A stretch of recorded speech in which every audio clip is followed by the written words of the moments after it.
Aristóteles, en primer lugar, se diferencia en la concepción del alma a la concepción que planteaba Platón, que planteaban los pitagóricos y que planteaban los órficos. Los pitagóricos eran una escuela filosófica, lo digo así simplemente para no meternos a andar en un tema que no viene al caso, y los órficos eran en realidad una secta religiosa, aunque, ojo, que el concepto de secta en la antigüedad no es el mismo que le damos nosotros, no es peyorativo, habla de individuos que tienen determinadas prácticas religiosas que sí tienen un grado de secretismo, esas prácticas religiosas, es decir, que hace falta una iniciación para intervenir de ellas, pero no implica todos los aspectos negativos ni peyorativos que nosotros hoy en día le damos a la expresión secta. O sea, es más bien el sinónimo de decir un culto, ¿sí? O decir una congregación. Esto lo digo en función de que ustedes no se hagan un falso imaginario. Entonces, tanto en el culto órfico, que era un culto generalmente de campesinos, aunque no tanto, es bastante complejo, en la escuela pitagórica, que era una escuela de filosofía, y en Platón, planteaban un dualismo antropológico. Se denomina así, ese es el término técnico, dualismo antropológico. ¿Qué significa dualismo antropológico? Significa que el hombre cuenta de dos naturalezas, ¿sí? Que tiene una naturaleza mortal y una naturaleza inmortal. La naturaleza mortal es de orden físico, sensible, y es el cuerpo. ¿Sí? El cuerpo se desgasta, se corrompe, se enferma, se muere. Mientras que el alma, van a sostener ellos, tiene otra naturaleza distinta a la del cuerpo y no muera, es eterna. Entonces al hombre, al tener dos naturalezas, por eso dualismo, al tener dos naturalezas, hay una parte del hombre, una naturaleza que sobrevive a la otra. Es decir, el cuerpo se muere, pero el alma sobrevive. Cuando el alma sobrevive, no puede sobrevivir demasiado tiempo sin cuerpo. Necesita un cuerpo. Entonces, lo que sostienen, digamos, estas teorías es que el alma está obligada a reencarnar y a transmigrar. Reencarnar es volver a tener un cuerpo, transmigrar significa tener un cuerpo diferente del que tenía. O sea, el alma vuelve a tener cuerpo, pero no el que tenía, sino uno distinto. Y eso es lo que nosotros nos es más familiar desde el budismo o el hinduismo, que también creen en la reencarnación y en la transmigración a través del tema de la cadena de samsara y demás. Algunos estarán más familiarizados, otros estarán menos familiarizados, no importa. De alguna manera saben o les ha llegado de oída que el budismo cree en la reencarnación. Entonces, en primer lugar, Aristóteles se opone a Platón bajo esta idea de dualismo antropológico. Y él plantea que el cuerpo y el alma son una unidad sustancial. ¿Qué quiere decir con esto? Que el cuerpo y el alma son una unidad sustancial. Quiere decir que si bien yo los puedo distinguir racionalmente, es decir, puedo decir el alma mueve al cuerpo, ahora explico esto también, yo los puedo distinguir racionalmente, es decir, desde el entendimiento yo distingo alma, diferencio alma de cuerpo, en la realidad son lo mismo, son indistinguibles. O sea, un alma no puede existir sin un cuerpo no puede existir sin un alma. Un cuerpo sin alma es un cuerpo muerto, no vale para nada. Por eso, para Aristóteles, cuando se muere el cuerpo, se muere el alma.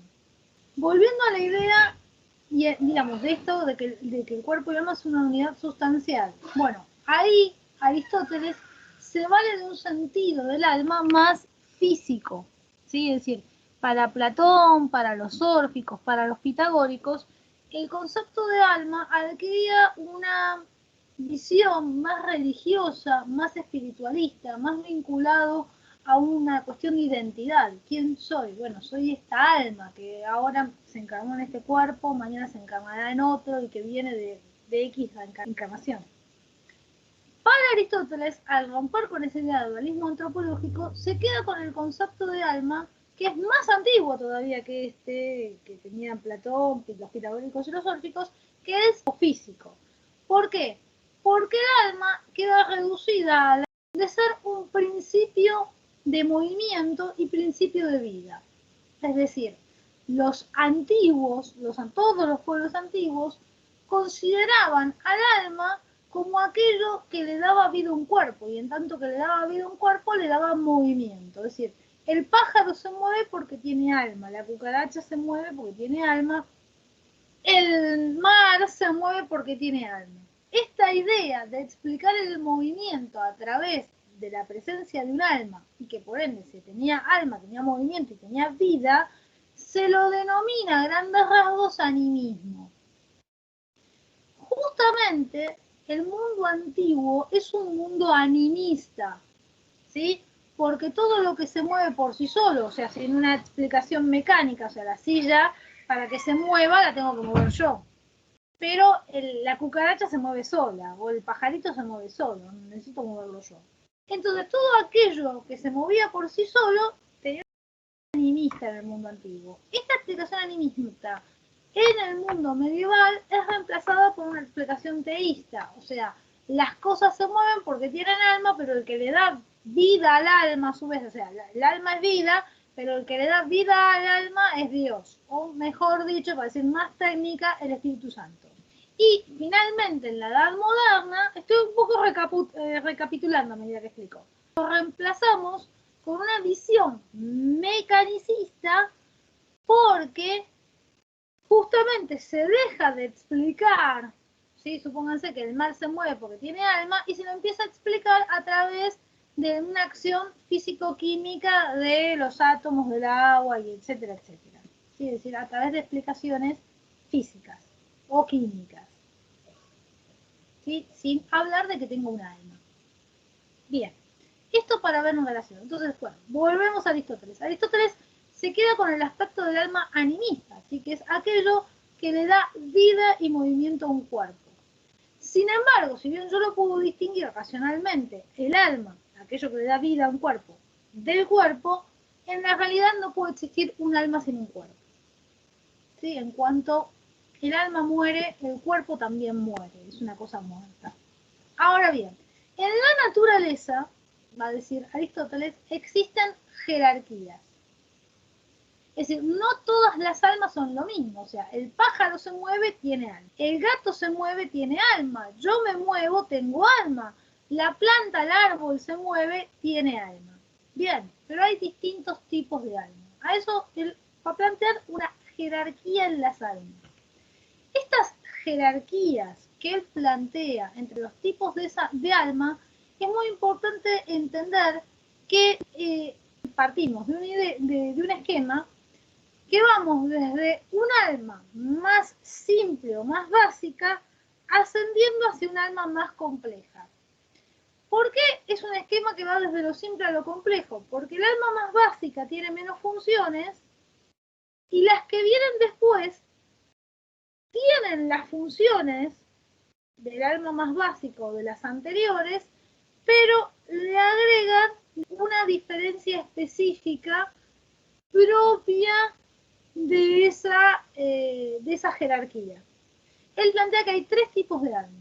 La más básica es el alma vegetal, que es la de las plantas, cuya función solamente consiste en nutrirse y en crecer. Las plantas no se trasladan, ¿sí? No tienen patitas, salvo en las películas de ficción, ¿sí? O sea, el movimiento de una planta es, supónganse, orientarse al sol, crecer, dar frutos, marchitarse, es decir, tener todo un ciclo, pero no es trasladarse. Entonces, el alma de las plantas solamente se dedica a nutrirse, a crecer y a reproducirse.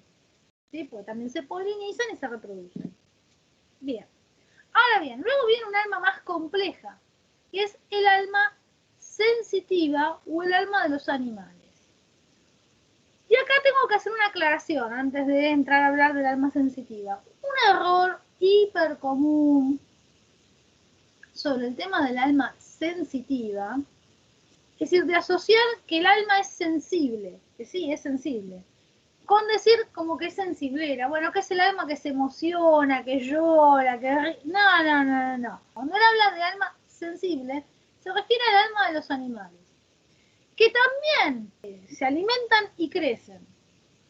Pero esto no implica que ellos tengan un alma vegetativa, sino que el alma sensitiva es más compleja, tiene esas funciones que tiene el alma vegetativa, pero tiene un extra.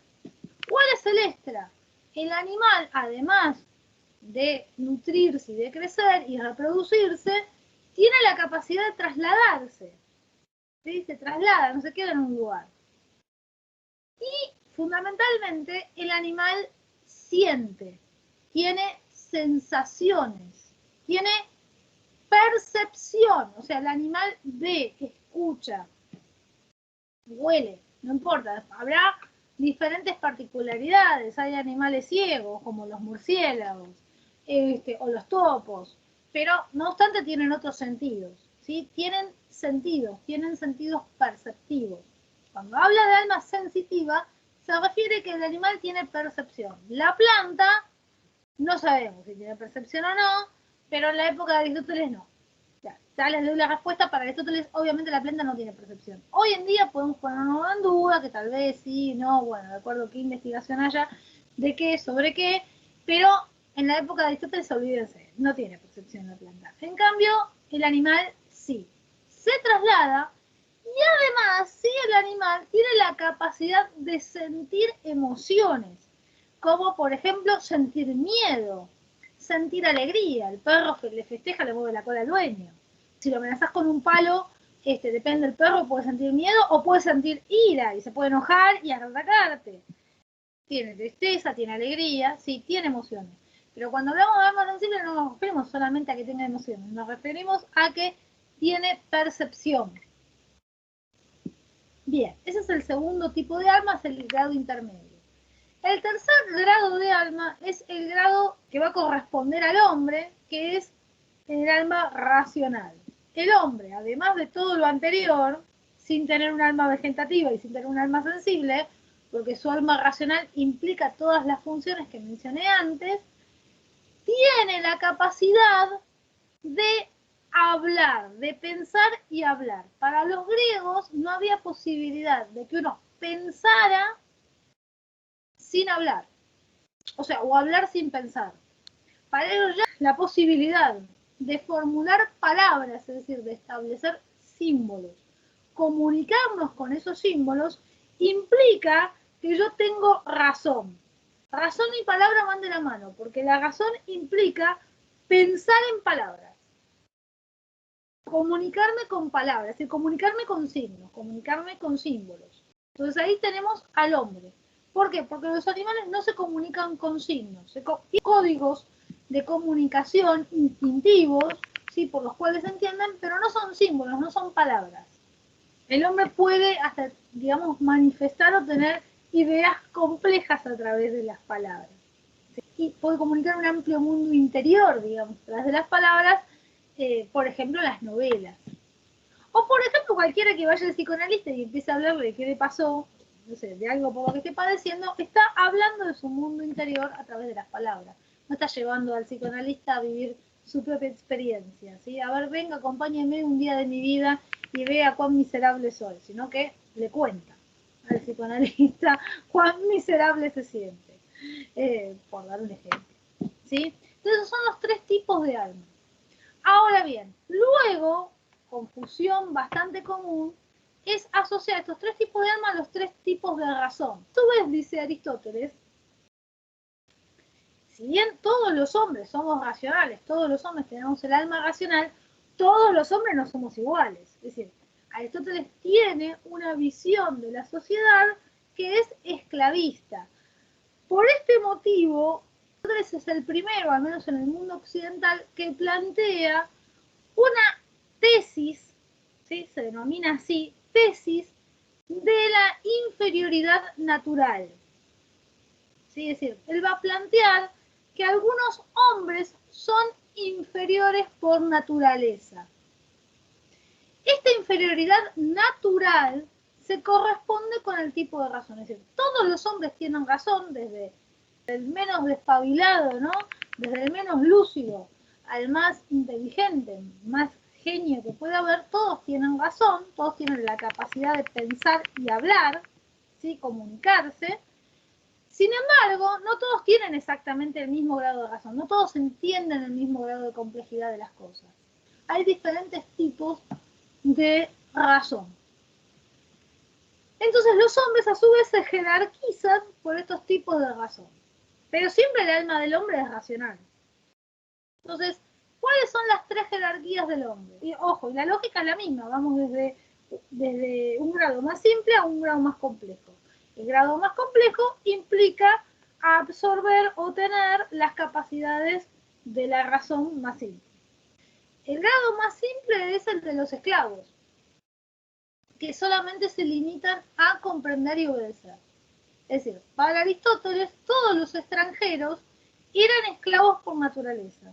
Aunque de hecho, sí, aunque hubieran extranjeros que no fueran esclavos, desde la visión de Aristóteles, todo extranjero, por el hecho de ser no griego, debía ser esclavo. ¿Por qué? Porque la razón del extranjero era inferior. La razón del extranjero se limitaba a comprender lo que se le decía y a obedecer. Digamos, como que no daba para más.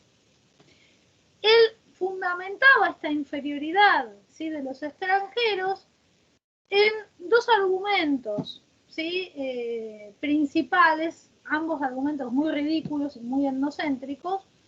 El primero, que sería un poco más coherente pero completamente etnocéntrico, es que el extranjero habla mal el griego, ¿sí?, lo habla mal, lo habla de manera fea al griego, y como el griego es el idioma más perfecto, porque lo dice Aristóteles, que es griego, obviamente, el idioma más perfecto es el griego, y si el extranjero no puede pronunciar bien el griego, significa que el extranjero tiene una razón inferior que le impide hablar bien el griego, así que claramente es inferior.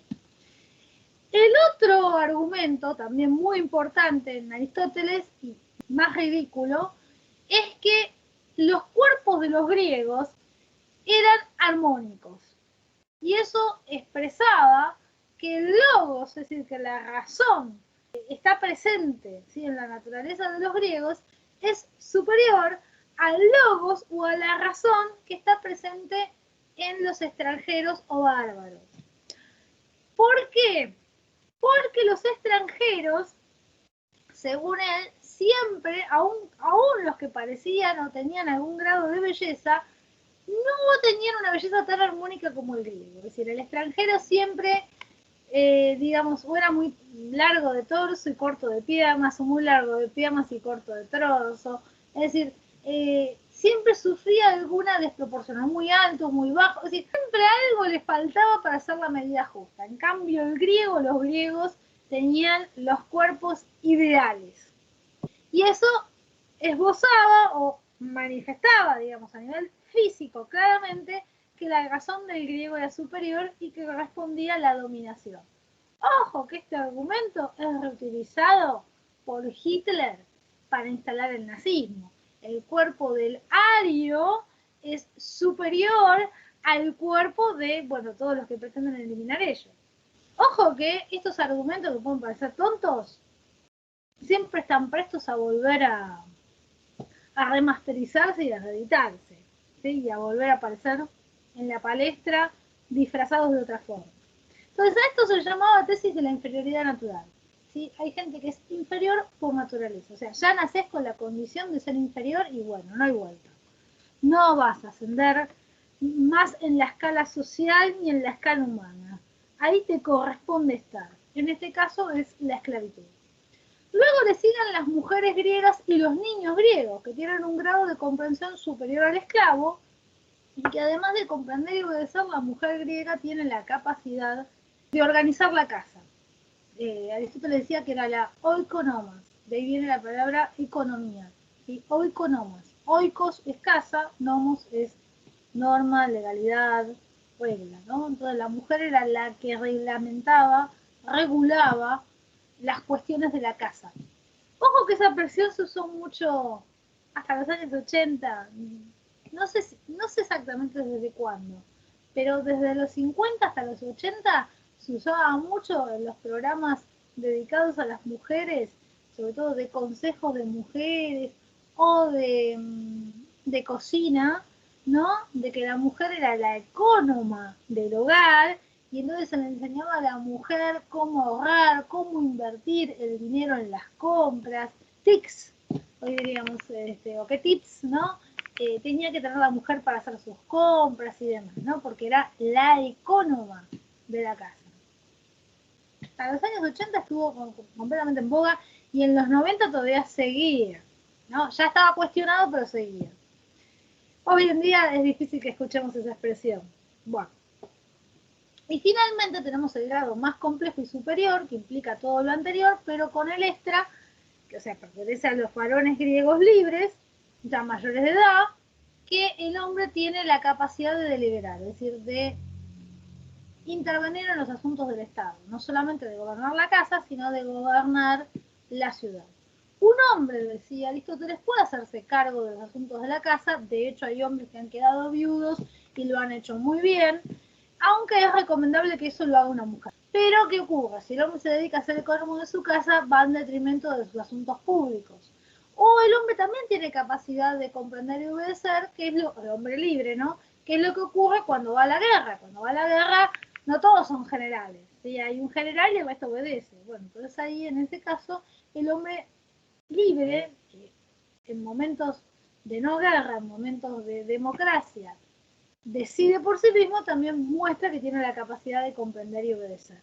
Aristóteles concebía que la felicidad solamente podía encontrarse en una polis, ¿sí? En una sociedad humana, más especialmente si es una polis, porque solamente en la polis o en una sociedad humana yo puedo tener un modo de vida completamente humano. Si yo vivo alejado o aislado de los otros hombres, según Aristóteles no sería hombre, sí, o sea, biológicamente sí, pero no culturalmente, lo que es lo mismo para él que no ser hombre, porque no podría tener un modo de vida humano. Entonces yo siempre acá pongo como ejemplo los programas estos como de supervivencia. ¿Qué hace el hombre si lo alejas de la sociedad? Tiene que sobrevivir.